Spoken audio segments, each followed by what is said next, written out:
Let's give the people what they came for. Hello everybody, it's Alex from Finding Glory. Oscar Sunday was yesterday, and so naturally I thought, who cares about the Oscars? It's my opinions that everyone really wants to know about. And so in this video I'll be talking about my top 10 movies from 2024, plus some honorable mentions. The last time I did one of these was 2022, I didn't do one last year. For those of you who don't know, this is mostly a relationship channel, but the thing is, I watch a lot of movies. I counted all the movies up this year and I probably saw around 100 again, and I just have way too much to say, so we both thought it better if I just made my own video. And keep in mind, this is my list. This is not a perfect list. This is not an objective list. You might disagree with me, and if you do, I would love if you could tell me down in the comments. If I have anything on my list that you think is ridiculous and shouldn't be on there, I want you to yell at me in the comments. Get mad! And then I'm going to argue with you. But keep in mind, there are a lot of movies that I haven't seen, and for that reason, those will probably not be on this list. And the other thing to bear in mind is that I will be talking about spoilers. Most notably, Deadpool and Wolverine. I'm going into this assuming that you've seen all these already, or that you've heard everything about them already, or that you just don't care. And if you don't care, I'm not sure why you're watching this video. You're a different kind of person from me. But anyway, without further ado, let's get into my honorable mentions. These are movies that either I saw them and I thought maybe these could make it in my top 10 list, but they just didn't in the end, or they're just great memories in the theater. Whether they're good or not, I had fun and I want to be able to talk about them, if even for a short period of time. So in alphabetical order, the first one is Alien Romulus. I am a big fan of the Alien and the Predator franchises. I wouldn't say that this is the best Alien movie or anything, but I actually went to see this with Glory, and she's not much of a horror person. This was her first Alien movie, and during the chestburster scene, she was freaking out. Wonderful chaos in that scene. I feel like it captured a lot of the magic of the original one. Kind of repeated a lot of beats, but I was here for it. Maybe I'm a little bit biased because it was so much fun to watch it with Glory. Anora is officially 2024's Best Picture. For me, it's just an honorable mention, but it easily could have been in my top 10. I really like Sean Baker. I always find myself losing hope in humanity when I watch his movies. I really loved The Florida Project and Red Rocket, but Anora is one of his best. It might just be an honorable mention for me, but I think it was a good choice to sweep up at the Oscars the way that it did. Mikey Madison shows a lot of promise, so it's cool that she won Best Actress, and Sean Baker has been very consistent for pretty long now, so I think it's right that he finally has an Oscar too. Whenever I'm watching a Sean Baker movie, I feel like I'm watching the undertow of society brought to the forefront. This is not going to be easy for a lot of people to watch, but he always shows how those people can still have beautiful souls. I think the screenplay for this movie toes that line. It struck a really delicate balance of things. The resolution for this movie will just hit you. It says a lot without really saying anything at all, and I love when a movie gets to do that. A Real Pain. Jesse Eisenberg's second feature as director. The first being When You Finish Saving the World. This one is a huge step up. This was marketed kind of like a buddy travel comedy between Jesse Eisenberg and Kieran Culkin, though it is so much more than that. This has a lot to say about generational pain, how real it is, what you should do with it, if anything at all. Should you sweep it under the rug? Should you feel it? Should you just acknowledge it but not feel it? People have been affected by generational trauma in so many more ways than they realize, and this movie tackles it dead on with the Holocaust, among other things. Kieran Culkin actually won Best Actor for his work in this movie, and I think it's well earned because he really ties the whole movie together with this very loud and rambunctious character, but at the same time there are some scenes where he's able to take a much lighter, more sensitive approach to the subject matter, and I was very impressed by that. I thought it was very effective. Bad Boys 4, which I keep thinking of as Bad Boys 5 because the last one was Bad Boys for Life, is really confusing, but I'm loving this resurgence. The third one was such a great return for Will Smith and Martin Lawrence, and this one just continues that. I mean, if you enjoy Bad Boys, then you'll enjoy this movie. This is the same directors as the third one, who managed to emulate Michael Bay's style so perfectly, but without, like, the stupid parts. These are just good, fun movies. They're not masterpieces, but if you like Bad Boys, you should check this one out. Conclave. This is one of the movies that was up for Best Picture. I thought that this was a great movie. As a Christian, I figured I was going into it and it was going to paint the church in some kind of corrupted light. It didn't ignore that, but it certainly respected the perspective of a believer. Granted, I'm not Catholic. A Catholic might have felt differently about it, but personally, I didn't feel like any of this movie was heretical. I thought that the music for it was great, the editing for it was great. Weird weirdly perfectly timed with the election. It didn't end up winning Best Picture, but it did get Best Original Screenplay, which I think was a good choice because even though it's a bunch of talky people stuck in a building for a week writing names on pieces of paper, I still felt very engaged. I was kind of on the edge of my seat the entire time trying to figure out what the outcome was going to be. Deadpool and Wolverine, I mean, there's really not much to say other than, whoa, that's Wesley Snipes' Blade. Whoa, Jennifer Garner. Channing Tatum is playing Gambit. It's Chris Evans, but he's not Captain America. Look at all these C-tier X-Men characters. The Deadpool Corps, but there's a dog. Look at the dog. That's so funny. Wow. Obviously, this movie didn't have the best story, but that wasn't really what I needed going into it. I just wanted to see Deadpool making jokes and references and cameos and all of that up the wazoo, and that's what we got. A better story would have made the movie better, but that would have just been icing on the cake. I think this is one of the few scenarios where you can kind of flip that ratio and story can kind of be more of an afterthought, and Deadpool can just joke about how there's no story if he wants to. I'll admit, like, I just don't care in this case. It's a treat, you know? It's a treat for everybody who's been following comic book movies for the last 20 years. It's an ode to the X-Men. It's an ode to the Fox era. There's so much here to smile at, to laugh at. Who needs a story? I don't care. I very rarely say that, but this is one of those scenarios. It's so funny because I say I rarely say that, but my next one is Godzilla versus Kong. Empire, what was it called? Empire of a new empire. That's what it was. It doesn't matter. Godzilla versus Kong was a good time. This is dumb fun, and I'm all here for dumb fun as long as you're not squandering any potential. Godzilla is many different types of things. If you watch the original Godzilla movies, you will see how it swings so wildly between this commentary on war and the dangers of nuclear energy and the endeavors of mankind to just silly, big monster, dumb, fun craziness. Both of these things are inherently Godzilla, and we had Godzilla -1 a year ago. So as long as we're still getting Oscar-caliber Godzilla stories, I am fine with Big Lizard punch Big Monkey. This was so much fun. There was a zero-gravity fight. Everybody knew what kind of movie they were in. No, the engine's out! The gravity surge must have taken out the power battery thing! This is great stuff, guys. I don't care what anyone says.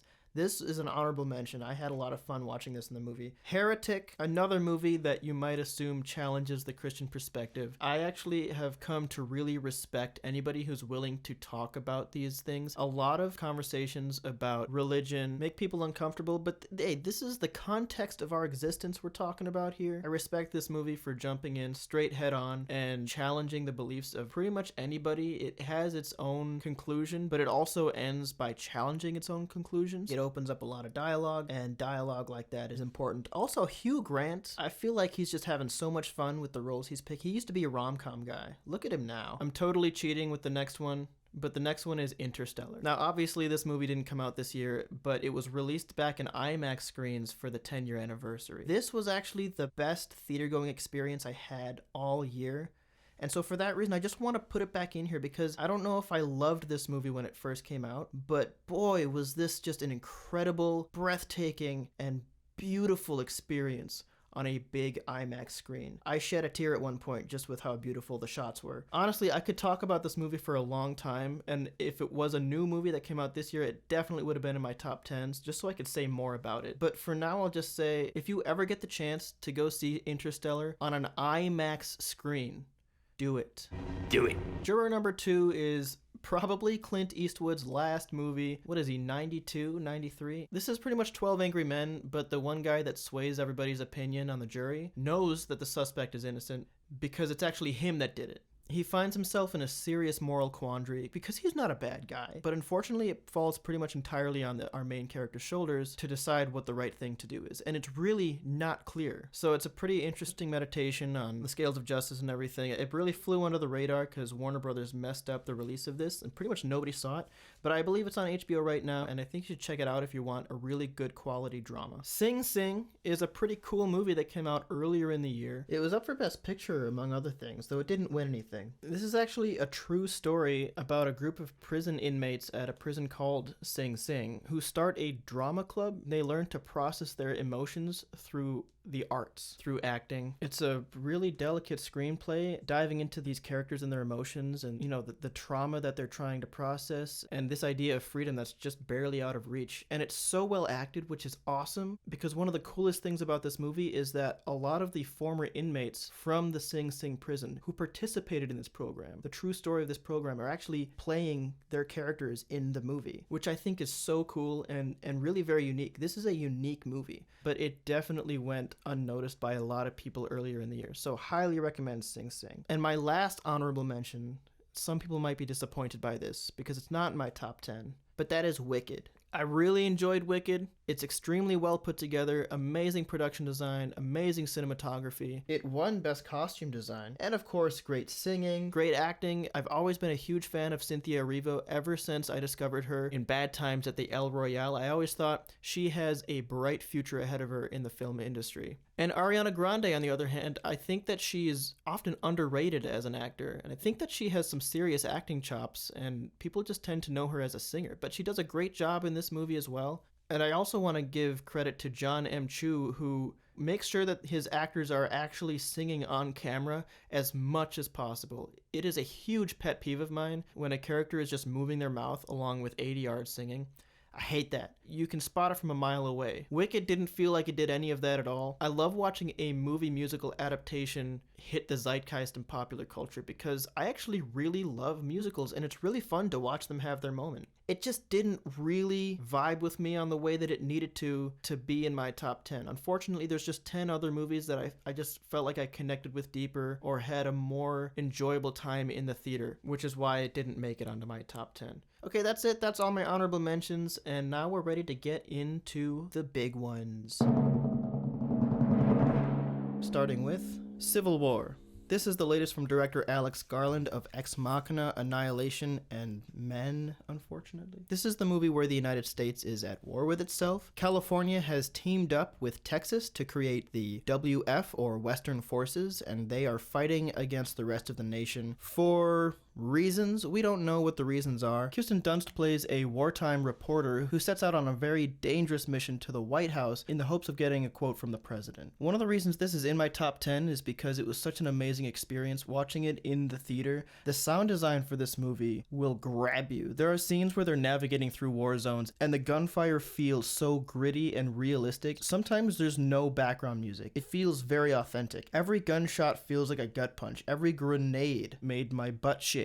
It honestly was a terrifying experience, and I felt like I was suffocating in some of these scenes. And my hat's off to Alex Garland, who knew how to stage these scenes to feel very realistic, as if these kind of war zones could be right at our doorstep tomorrow. Also, a quick shout out to Jesse Plemons, who graced us again with yet another great performance in a scene that had me on the edge of my seat. Well, you're American, okay? Okay. What kind of American are you? What's your deal? Where are you from? Huh? Where are you from? You can't speak English? Yes, you can. Yes, you can't. Okay. You open your mouth and tell me where you're from. Just make sure it's clear English, okay? I'm from Hong Kong. Oh, China. But despite all of this, and in typical Alex Garland fashion, this movie was divisive. People seem to hate this movie, and it's probably because a plot about Texas and California teaming up to fight against the rest of the US is ridiculous and would never happen. Anybody in the US knows Texas and California are on opposite sides of the political spectrum. But what I love about this movie so much is that that's the point. It's not about what side of the political spectrum you're on. The movie immediately negates any kind of conversation about that. It doesn't take a side. It throws all of that away right from the get-go. This movie is interested in talking about division. And one thing I've noticed from Alex Garland is that in all of his movies, the main antagonist is always in some way yourself. Whether it's people building a robot that mimics themselves in Ex Machina, or this scene from Annihilation.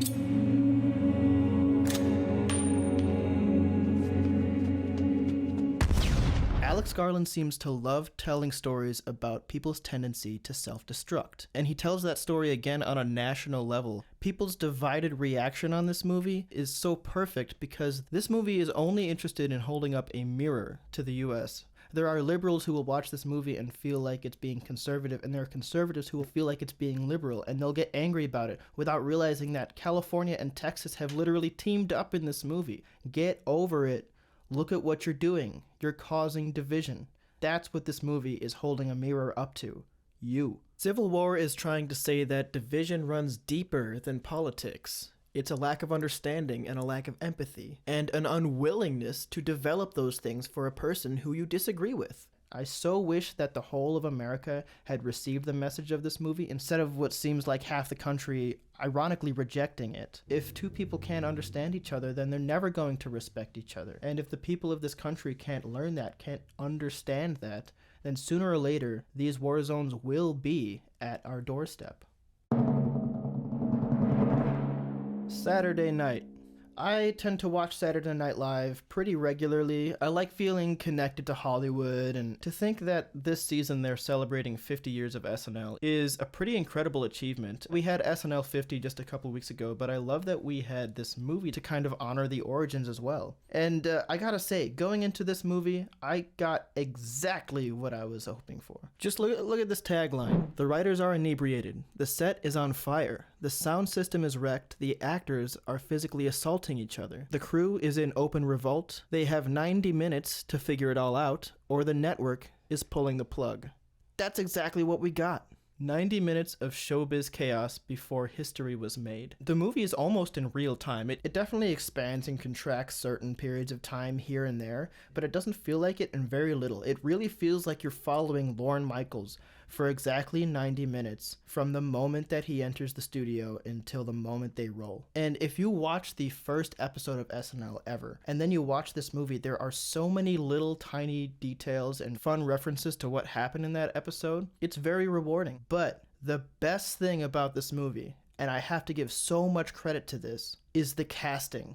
They had so many legends to recreate in younger form. So many people with unmistakable mannerisms. This was definitely the greatest challenge the movie faced. And I have to say, they knocked it out of the park with a lot of them. Corey Michael Smith as Chevy Chase was excellent. Lamorne Morris as Garrett Morris was wonderful. John Batiste as Billy Preston was pretty fun. I definitely have to give props to Gabriel LaBelle as Lorne Michaels. I've now only seen him in 2 movies, the first being The Fabelmans, but I loved him in both. It looks like he's got range, he's very capable, and I can't wait to see what else he does. But the best of all the casting in this entire movie was Dylan O'Brien as Dan Aykroyd. Spitting image. I was trying to figure out who he was. I was trying to figure out, did they somehow de-age Dan Aykroyd? Like, not digitally, but in a time machine, because his voice, his body language, everything about Dylan O'Brien's performance as Dan Aykroyd was incredible. Freaking out in there? Oh, God. I took a hit in the departure lounge. All right, whose grass was it? One of the horn players. Oh, degenerates. It's a potent dragon you're riding there, kid.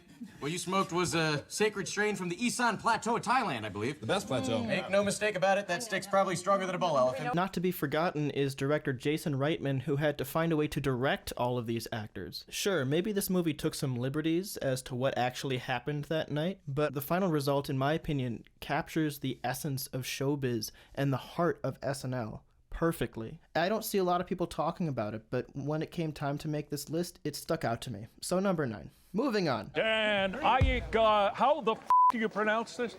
Backgroun. Number 8 is Wild Robot. Lupita Nyong'o voices a robot called Razum, who has been washed up on the shore far away from any place where it was ever meant to operate. It begins roaming the wilderness looking for a purpose, and what it finds is a little baby goose that needs to be raised. It's a bit like Star Wars with the droids, where through their programming they're able to discover humanity and emotions and display those things and experience them. It's exactly what Razum does, and Razum basically sets out on this objective to raise this goose. I do not have the programming to be a mother. No one does. We just make it up. Without an assigned task, my next priority is to return to factory. Taking care of him is your task now. Task acquired. Return mode delayed. A Razum always completes its task. When I first heard about this movie, I didn't think much of it. I just thought, it's another DreamWorks B-level kids movie. But as I watched it and I walked out the theater, it began to occur to me just how many thematic elements were working together in this movie. Structurally, this movie accomplishes a lot about motherhood, adolescence, corruption, the dangers of technology, the beauty of technology, the dangers of corruption with technology, AI, environmentalism, adoption, leadership. There's so much happening in this movie, and it all works so well because Razum is learning how to be a mother, as Brightbill the goose is learning how to grow up. And together, in their own ways, they learn to fight against what is expected of them to become something more. Brightbill is the runt of the group, having been raised by a robot, and then becomes a leader by the end. Razum is a robot meant for small tasks and learns how to be a mother, and learns that motherhood is a never-ending task, so she commits to it and rejects the commands of those who made her. There's even a cheating fox that learns fatherhood. In the end, together, they save the environment where she woke up at the beginning. I just think that there's so much here that children can learn from, and I'm always really impressed when a movie is able to balance so many elements and make it work thematically, make it work structurally, make it work on a character level. Everything about this movie works, and not to mention, the animation is gorgeous at times. This is an excellent animated feature. It actually didn't win in the animation category, but to be honest, I kind of expected it to. There is, however, one animated movie that is higher on this list.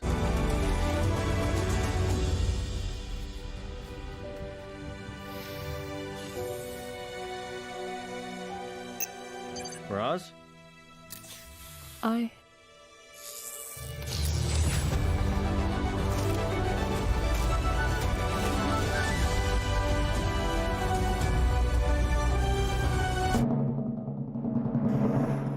Here's a movie that I bet you haven't heard of. Hundreds of Beavers. Do you like Charlie Chaplin? Do you like Who's on First? Do you like slapstick comedy? If your answer was no to these things, then you live a sad life. I hope you start to feel better. But for everybody else, you'll be happy to know that there is a modern-day slapstick comedy that came out just this past year called Hundreds of Beavers. In this movie, a character named Gene Kayak finds himself with absolutely nothing in the dead of winter.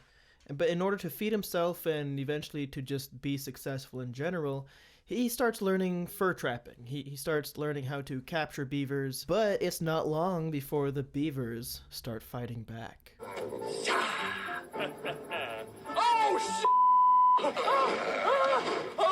This is not the quality of a Hollywood movie that you'd usually see. It's shot in black and white. The beavers in this movie are just people in beaver costumes. It doesn't matter. This is live action Looney Tunes. It's like Tom and Jerry if there were 100 Jerrys and Tom actually learned a thing or two once in a while. There's not even any really dialogue in typical Tom and Jerry fashion. This gets the cartoon style down just right. It's all through expressions and those wacky sound effects. It even has the physical comedy. It seems a little bit unusual just because it's live action, but I think that that's part of this movie's charm. It's also really good at setup and payoff. It builds lots of running gags this way. It builds and it builds, much like the Beavers were building and building a dam the entire movie, until a very entertaining third act that takes place in a massive beaver dam. It's basically a castle. It's so silly. It's so fun and lighthearted.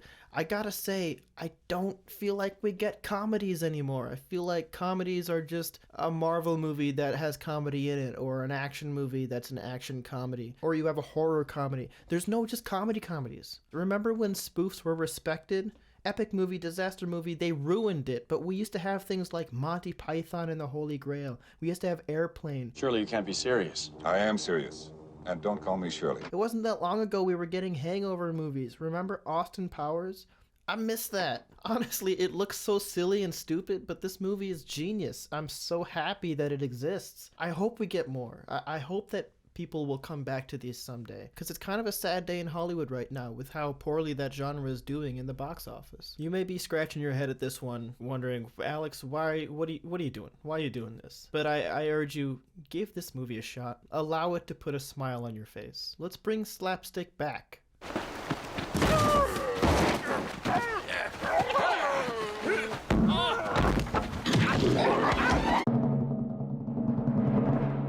Challengers. A lot of people know this movie as the Zendaya threesome movie, but it's a lot more than that. This is the latest from Luca Guadagnino, who became very popular in America with Call Me By Your Name. And while in that movie he used Timothée Chalamet against the backdrop of 1980s Italy to explore sexuality, in this movie he uses modern-day tennis to do the same thing. And you wouldn't usually think of tennis as being a sexual thing, but he finds a way. He finds a way.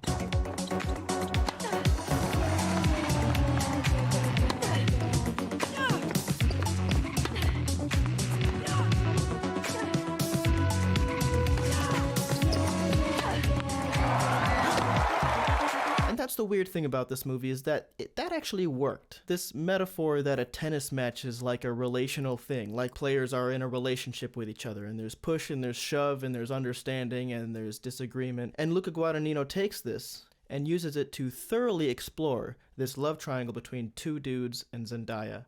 Now, this movie did come out earlier in the year, but it is still shameful the way the Oscars have snubbed it. This movie really deserved a few nominations. Number one, the score by Atticus Ross and Trent Reznor was really unique and somehow made tennis suspenseful. But most importantly, and most egregiously, it was snubbed for Best Screenplay. And this movie probably would have been my choice because it works so effectively within the dynamics of these three characters, mixing and matching them into different pairs and constantly evolving the relations between them. It really felt like there was this competitive back and forth like a tennis match, and I weirdly felt that metaphor through the whole movie, and that's all thanks to the screenplay. It even felt like the story was designed like a 3-match tennis tournament. There was the first match where this person won, there was the second match where this person won, and then there was the third match, which is the rubber match, and you don't really know who's gonna win, and it's kind of neck and neck, and it teases you with these different possibilities. And then the love triangle story and the tennis match story and all three character motivations all collapse into one singular moment, and the movie ends right there. And it kind of reminded me of the ending to Whiplash, where it just felt like the whole movie was perfectly designed to build up and smash cut to credits at this moment. I gotta say, this to me was probably the best screenplay I saw the whole year, and it really disappoints me to see other movies get the screenplay nominations when this very clearly should have been the winner. But it is what it is. It's number 6 on my list, and I hope that that gets people to watch it and appreciate it. Moving on.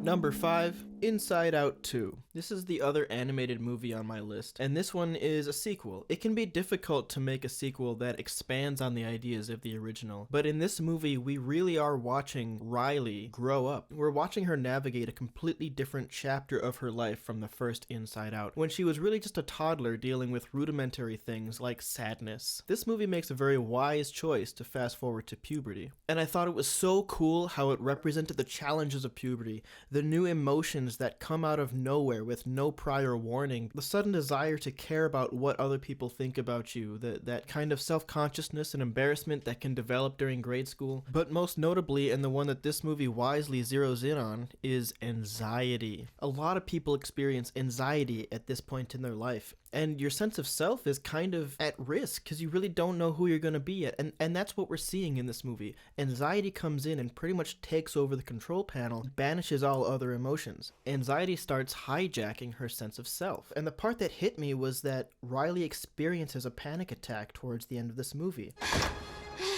I'm not good enough. Oh no, what did I do? I can fix it, I can fix it. I'm not good enough. You have to score, Riley, or this will all have been for nothing. Anxiety, you're putting too much pressure on her.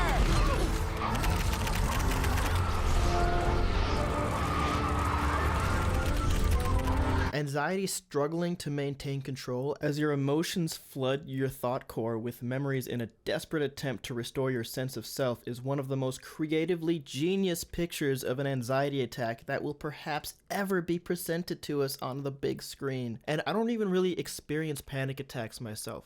There have just been multiple times in my life when I've seen other people experience them, and I was always in a position where I'm trying to understand. And something about watching this representation of that on screen hit me so hard. And I think it's a real testament to the power of storytelling, that it allows you to put yourself in somebody else's shoes and experience something like that. And that way you can understand the kind of things that they're going through. Another thing this movie does really well is show you very clear examples of how Riley is growing up into a young adult. We see her belief system become more complex and nuanced. And what I thought was really cool is that by the end of the movie, we see Riley for the first time learning to control her emotions instead of the other way around. Joy, Riley wants you.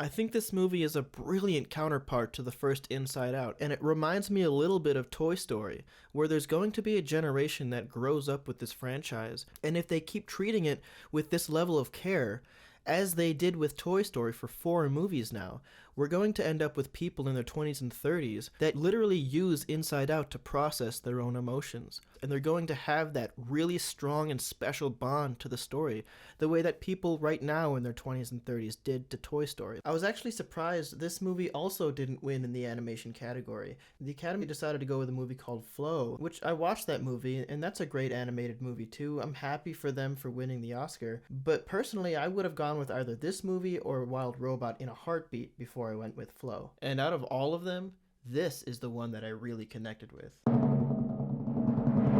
Number 4 is Dune Part 2. Denis Villeneuve continues his masterclass in adaptive storytelling. Whether the Academy recognizes it or not, this is one of the greatest achievements in sci-fi film adaptation. Does anyone else remember when it was thought impossible to adapt the story of Dune? Remember when David Lynch tried, and it was just a sad echo of the real story, full of whisper exposition and bad video effects? Dune was thought to be too dense, too complicated to put to film, and Denis Villeneuve has risen to the challenge and succeeded with flying colors. Why was he not nominated for Best Director? Why was this not nominated for Best Adapted Screenplay? This is ridiculous. This movie is a labor of love. Denis pulled off a miracle. This should be impossible. This movie shouldn't exist. I really feel like Denis understands the medium of film, because this is not scene for scene or word for word the book of Dune. There are certain things that were omitted, changed, updated, and I believe just about every decision he made thoughtfully served the fact that this is a movie and not a book. One thing I really love about Villeneuve is that he's so good at elevated spectacles. It's a blockbuster tentpole, but it's also peak filmmaking. A lot of people make the mistake of thinking those two things are mutually exclusive from each other, but then my guy Denis comes along and delivers a scene like this.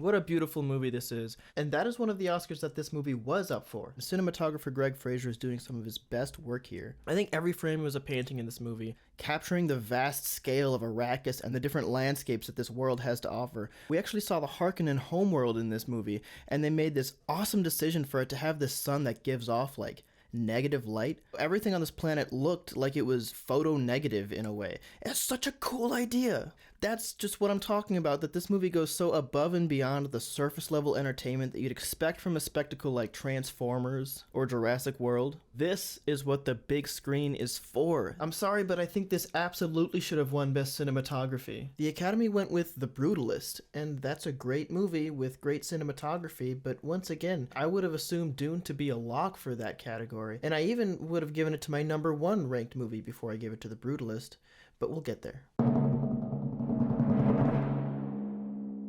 The Substance. This one's on a lot of people's top 10 lists, and it was actually a frontrunner at the Oscars, which is pretty cool because it's technically a horror movie, and the Oscars don't often recognize horror movies in the Best Picture category. But this is a dual performance between Demi Moore and Margaret Qualley. Demi Moore plays a beauty icon who is phasing out of the golden era, according to Hollywood. It gets to her head, and so she begins to take this thing called the substance, which essentially births a spin-off version of your genetic DNA out of you that that is younger and more beautiful, and then you basically have to switch between that young body and your old body if you want to be able to live a younger life. It's a pretty wild setup. There's some really obvious subtext about beauty standards and showbiz expectations. Demi Moore lost the Oscar for Best Actress to Mikey Madison, but she's so good in this movie, she easily could have won it. Dennis Quaid was also a joy to watch in this movie, where he plays this asshole of a TV producer. There's really a lot to appreciate in this movie, but the body horror,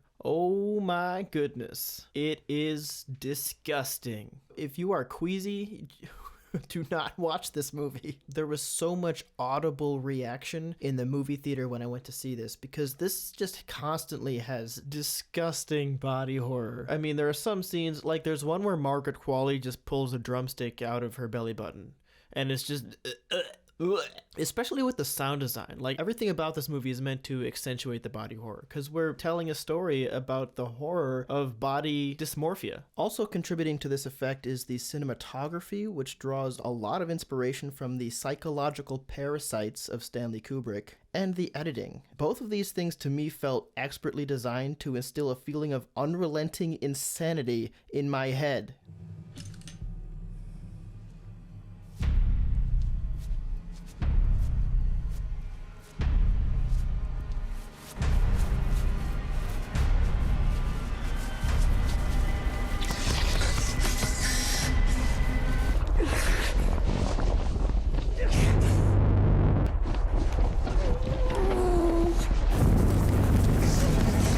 This is the first movie I've seen from Coralie Farja, and this movie really goes for it. There was a point where I thought the movie was done. Like, it had just gotten so disgusting and over the top, and I just didn't think it could possibly go any further. And then it went further, and I was like, okay. It just culminated in this glorious symphony of bodily disgust. I'm so glad this movie got Best Hair and Makeup, because that was my choice too, by a long shot. There's a lot of prosthetics, but then there's a lot of practical effects that are mixed in with that, and it's just kind of visual disgust that they have so eloquently achieved here. Now, you might be asking, Alex, why do you like that? Why, if it's so disgusting, do you recommend it so highly? And I have to say, this is one of the greatest theater-going experiences I had the whole year, because people are so reactive. It just feels like a communal experience of this gross thing that we can all go, ugh, and kind of shield our eyes, but also watch it, even though we kind of don't want to. I gotta say, I had so much fun. I actually think that of all the Best Picture nominees that we had, even though this is number 3, this would have been my choice for Best Picture, because my top 2 weren't even nominated. Speaking of which, number 2 is Getting Lost, the Lost documentary, which celebrates 20 years since the show's pilot first aired. This one probably seems like a really weird choice to a lot of people, but anybody who knows me knows that I am a super fan of Lost. Lost is the reason I fell in love with stories. It's why I watch movies. It's why I came to LA to work in film. I got married at Kualoa Ranch, where they shot Lost. I even have the numbers tattooed on my leg. I love Lost, so you can bet that when a documentary comes out about Lost, I'm gonna be a fan. This is the orientation video for a documentary about Lost. In this documentary, we will be examining the legacy of the show, its impact on the television landscape, and community of fans that were brought together to attempt to solve the mysteries of the island. To be honest, most of the information in this documentary was stuff that I already knew, but there are a lot of other people that don't know it, and it makes me happy seeing other people learn this. For example, there are still huge swaths of people online claiming that all the characters died in the plane crash and that the island is purgatory the whole time. But I already knew that the writers had a conversation on day 2 about how the island wouldn't be purgatory. And if you still think that, you're wrong. Go watch the last 10 minutes again. The ending is perfect. If you don't think so, I'll fight you. I will write you essays in the comments section.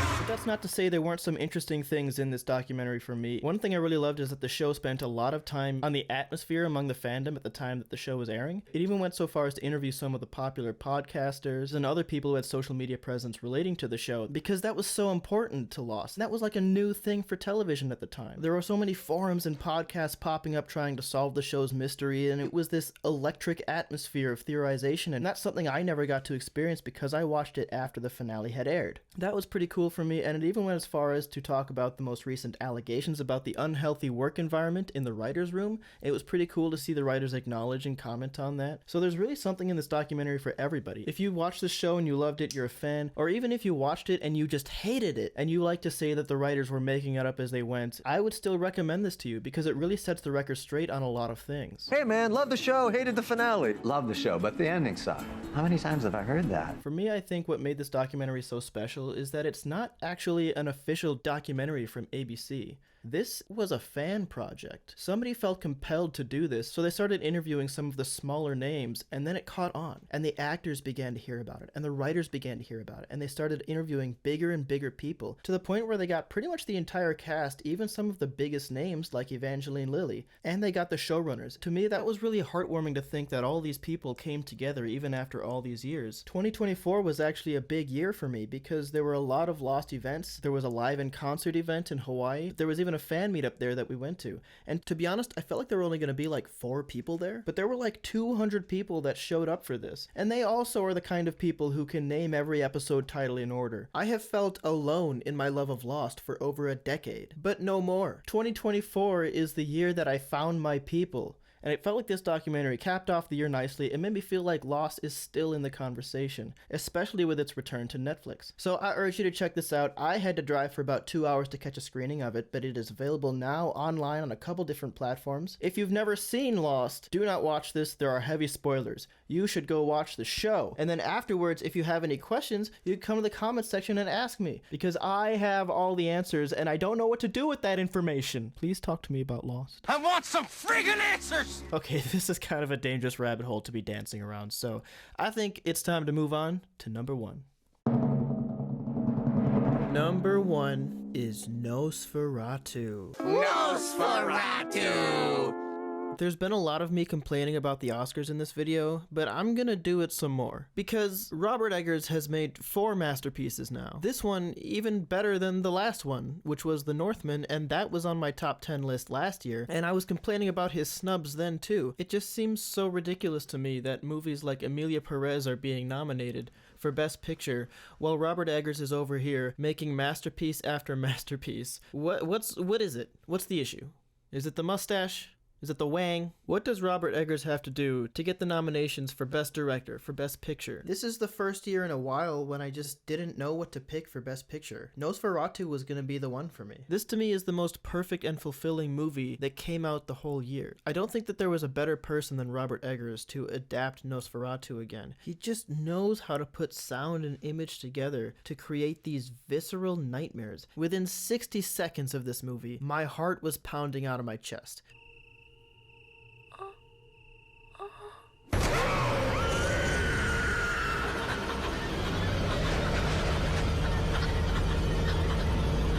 This story's been around for over 100 years now, yet he still found some originality. Count Orlok in this movie is basically represented as darkness, as Ellen Hutter's darkness actually, which is the character that's been played by Lily Rose Depp. And speaking of which, she should have gotten an Oscar nomination too. Some people might see her scenes and think that it's just overacting, but I was blown away by them. There are so many long takes with the camera where she has to transition through multiple different emotions and states of mind, and some of them are just so intense.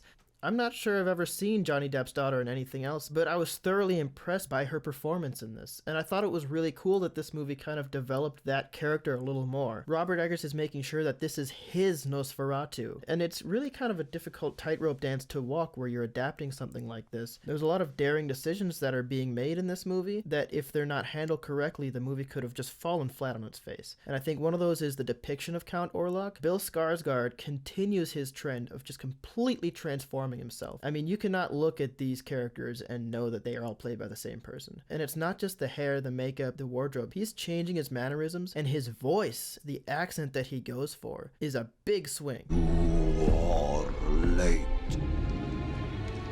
Set out the deed. How I look forward to retire.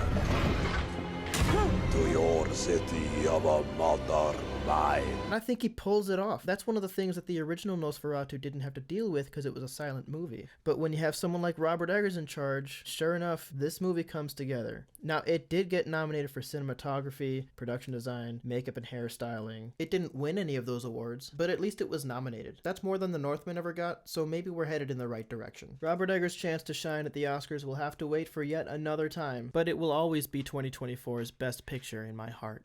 Alright, I've been talking for a long time. I think it's time to wrap this up. So let me know in the comments if you would have added anything to the list or taken anything off. Is there anything here that seems really interesting to you and you might watch it now? Also, please leave a comment if you want to fight me about Lost. Other than that, hit that like and subscribe button. I'm sure me and Glory will be back doing something fun and cute soon enough. Hey, thanks for watching. Bye!